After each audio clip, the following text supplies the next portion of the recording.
Thank you, sir.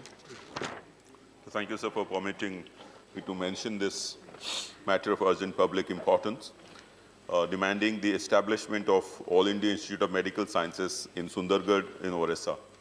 So Orissa government has proposed the center to set up an AIIMS in Sundargarh district.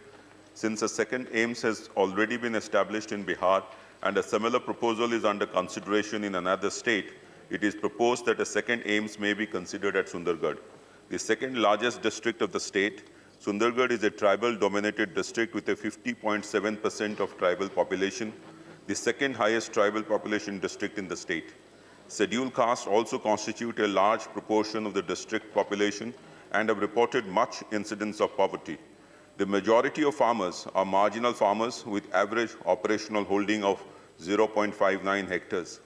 Thus, establishing a second All India Institute of Medical Science at Sundargarh would cater to the vulnerable population and help in providing quality tertiary care in the backward areas of entire Western Odisha.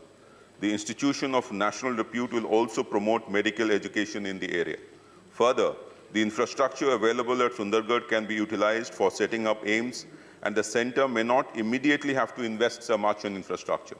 As part of a CSR initiative, an MOU has already been signed between Orissa government and NTPC to establish a medical college and hospital.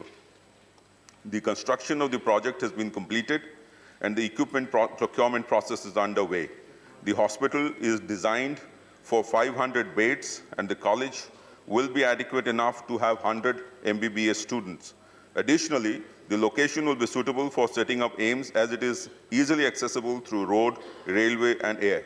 So therefore, I demand establishment of AIIMS in Sundargarh in Orissa, sir. Thank you, sir. Thank you, Patnaik.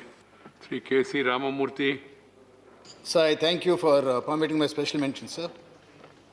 Further, I take this opportunity to thank our Honorable Prime Minister for the commendable job he has done in providing 1.1 lakh crores for NREGA in 2021 and